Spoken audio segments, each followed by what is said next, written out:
प्रतापगढ़ जिले के आसपुर देवसरा क्षेत्र में स्थित श्रीमती पनाव देवी स्नातकोत्तर महाविद्यालय केवटली में रविवार को एक कार्यक्रम का आयोजन किया गया। कार्यक्रम का शुभारंभ सांसद, राज्यसभा एवं उपनेता प्रतिपक्ष कांग्रेस पार्टी के मुख्य अतिथि प्रमोद तिवारी ने कार्यक्रम का शुभारंभ श्री सिद्धपीठ हनुमान जी का अनावरण एवं पनाव देवी की मूर्ति का अनावरण करने के उपरांत आरके कॉन्वेंट स्कूल का उद्घाटन किया। इस दौरान उन्होंने कहा कि माँ बाप से बढ़कर कोई भगवान नहीं है, उनके जैसा दुनिया में कोई धनवान नहीं है। मेहनत मजदूरी करके बच्चों को शिक्षा देते हैं, तकलीफ न हो उनको यही दिन रात सोचते हैं। बच्चों के खातिर कुछ भी करें, कोई अभिमान नहीं है। माँ बाप की सेवा ही सबसे बड़ी पूजा है, जो आज कांग्रेस नेता राम लवट यादव ने माँ पनाव देवी की मूर्ति का अनावरण कराकर सबसे बड़ा पुण्य का कार्य किया है। हर बच्चों को अपने माता पिता एवं पूर्वजों का सम्मान करना चाहिए। कार्यक्रम में बोलते हुए प्रमोद तिवारी ने कहा कि राष्ट्र को सुरक्षित एवं शक्तिशाली बनाने के लिए राष्ट्रीय एकता का विशेष महत्व है। हम जिस राष्ट्र में रहते हैं, उनके सम्मान को रखना 144 करोड़ लोगों का धर्म है।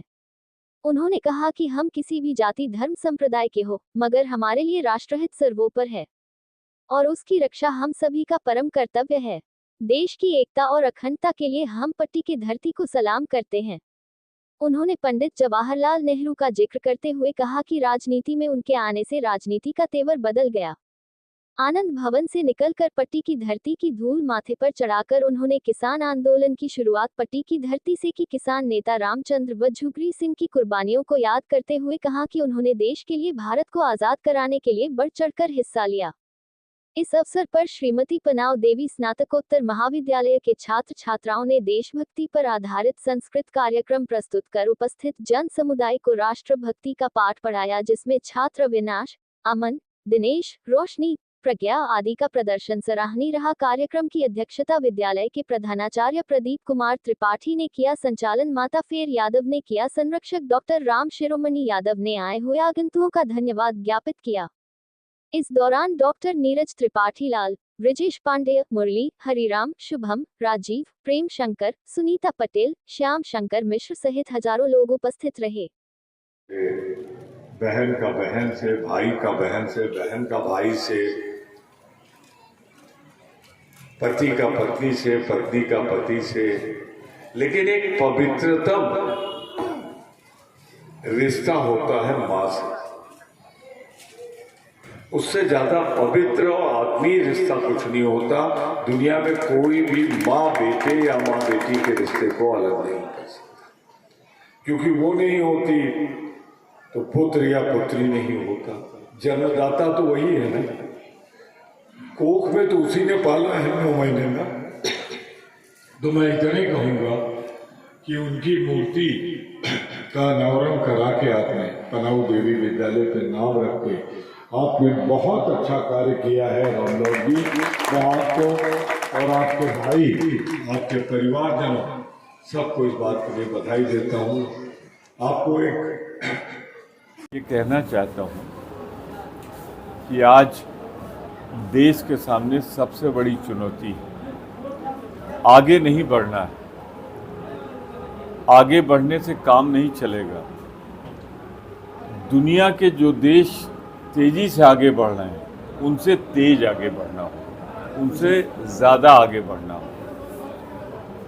मैं ये कह सकता हूँ कि धर्म का प्रयोग राजनीति में सत्ता दिला सकता है जी, परंतु जब तक 2 चीज़ें इस देश में नहीं होंगी, कृषि में किसान को न्यूनतम समर्थन मूल्य देकर एक बड़ी आबादी को आप कृषि में नहीं लगाएंगे, रुचि नहीं पैदा करेंगे, आप उसे ये नहीं समझाएंगे कि ये लाभप्रद है, तब तक याद रखिए भारत कभी मजबूत नहीं हो सकता। यहाँ बड़े उद्योग बने, ये काम भारत सरकार का सरकारी उद्योग पंडित जवाहरलाल नेहरू ने इसीलिए रखे थे, ये सारे काम वो देखें। परंतु छोटे छोटे उद्योग लगाने के पीछे ये था कि जिस एरिया में जो संभव है उसकी खपत बढ़े और स्थानीय लोगों को रोजगार मिले। मौजूदा सरकार, यहाँ तो खुल के बोल रहा हूँ क्योंकि पत्रकार सम्मेलन है, भाजपा सबसे जो गलत कर रही है, देश के साथ गलत कर रही है, आने वाला इतिहास इसको कभी माफ़ नहीं करेगा। जो कांग्रेस सरकार ने 70 साल ये कहते हैं हमने बनाया था, भाजपा वो बेच रही है। बड़े बड़े उद्योग, और मैं तो क्योंकि देख रहा हूँ, जो उद्योग रत्न उद्योग थे जिन्होंने देश की सुरक्षा में 65 का युद्ध हमने सिर्फ बंगलौर के HAL से जीत लिया था। छोटे छोटे नट विमान थे, यहीं का पैटर्न टैंक था, जीत लिया था। 71 में हमने यहीं के विमान इस्तेमाल किए थे, अमेरिकन विमान नहीं इस्तेमाल किए थे, बांग्लादेश फतेह कर लिया, यहीं की बनी राइफल। आज इतना आधुनिक भारत होने के बाद नाथुला के एरिया में, हमारा लद्दाख के एरिया में एक बहुत बड़े भूभाग पर चीन कब्जा किए हुए, और बुजदिली देखिए इस सरकार की। मैं तो सीधे सीधे नाम लेकर कहता हूँ, श्री नरेंद्र मोदी इस देश के प्रधानमंत्री, उनकी हिम्मत नहीं पड़ती कि वो कह दें कि हमारे भूभाग पर उसने कब्जा किया। मैं पूछना चाह रहा हूँ, वो भी समझौता हुआ? भारतीय सेना को कुछ इलाके में गश्त लगाने की छूट मिली, कैसे मिली? अगर उसने कब्जा नहीं किया था तो आपका समझौता किस बात का? जी, समझौते में आप अपनी उपलब्ध बताते हैं कि अब हम फिर दोबारा जा सकते हैं, तो यानी कि वहाँ नहीं जा रहे थे ना। तो झूठ ऐसा बोलो जो पकड़ा ना जाए। प्रधानमंत्री जी ने इस देश के का मानमर्दन किया है, इस देश की सेनाओं में शक्ति है, और वो जानते हैं चुनाव महंगाई पे नहीं हो रहा, बेरोजगारी पे ना होने पाए, देश के पिछड़ेपन पे न होना चाहे, डॉलर और रुपए में जो 86 का फर्क आ रहा है इस पे न होने पाए, तो धर्म का होता है। महाकुंभ एक बहुत पावन स्थल थी, पावन पर्व था, मैं खुद 3 बार गया हूँ। लेकिन जिस तरह से उसका राजनीतिकीकरण हुआ, आम आदमी को उतना सहूलियत नहीं मिली। VIP लाते रहे, VIP लाते रहे, VIP लाते रहे, और जब VIP आते थे 2-3 घंटे का जाम कर दिया जाता, तो उससे यात्रियों को ज़्यादा कष्ट हुआ। मैं संख्या पर नहीं जाता जी। इतना बड़ा आयोजन हुआ है, लेकिन गांधी परिवार से कोई महाकुंभ स्नान करने नहीं आया। इसके राष्ट्रीय स्वयंसेवक संघ के हिंदू सम्राट, हिंदू धर्म के मानने वाले वो आए, RSS के मुख्य मोहन भागवत जी। मैं फिर कह रहा हूँ आपसे, मुझे सौभाग्य मिला है कि मैं इंदिरा जी के समय में जब वो कुंभ आई गया, मुझे नेहरू जी के समय का मुझे याद नहीं, राजीव जी को लेके कुंभ में गया, राहुल जी को लेके गया, प्रियंका गांधी को तो मैं पिछली अर्ध कुंभ में लेके गया, मैं खुद पूर्णासी के दिन ले गया। लेकिन शर्म आती है मुझे, राजनीति इस कदर हावी है। कभी आप लोगों ने एक सवाल पूछा, मैंने किसी अखबार में 2 लाइन नहीं पढ़ी। सबको निमंत्रित करने तो मुख्यमंत्री और मंत्रीगण गए, लेकिन इस देश के नेता प्रतिपक्ष राहुल गांधी को निमंत्रित करने गए? जो कैबिनेट मंत्री भारत सरकार है, जो एक परंपरागत लोकतंत्र में प्रधानमंत्री के बाद सीधे उसका नाम है, बुलाने गए? अब जब बुलाने नहीं गए तो इसलिए क्यों कह रहे हो क्यों नहीं आए? उनकी श्रद्धा है, उनकी आस्था है, वो आते रहे, आएंगे, जाएंगे।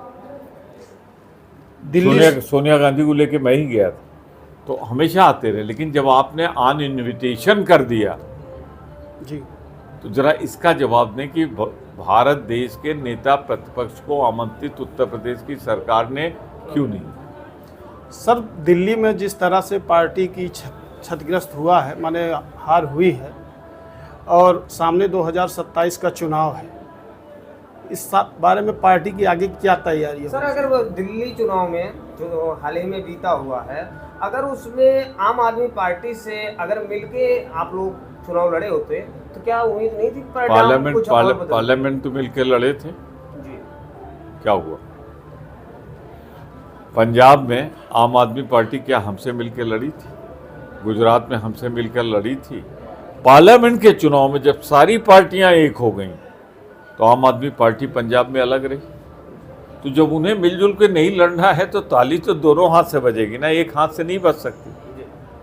हमारा मतों का प्रतिशत बढ़ा है, हम ज़्यादा वोट पाए हैं, और इस चुनाव में मुद्दा यही था। सर, बिहार में आगामी कुछ महीने बाद बिहार में चुनाव होना है, तो बिहार में आपकी पार्टी की तरफ से इंडिया गठबंधन मिलजुल कर लड़ेगा।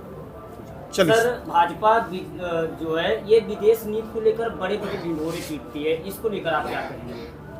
तभी तो मोदी जी का मजाक उड़ाया ट्रंप ने वहाँ, क्योंकि हमारे देश के प्रधानमंत्री में कुछ नहीं कहना चाहता, लेकिन जिस तरह उनका मजाक उड़ाया उससे पीड़ा हुई, दुख हुआ। और मैं फिर आखिरी सवाल का जवाब दे रहा हूँ, जिस तरह जेलेंस्की लड़ रहा है यूक्रेन का राष्ट्रपति अपने देश के लिए, उसको बाहर व्हाइट हाउस से निकाला गया है, ये अच्छी बात नहीं। चलिए।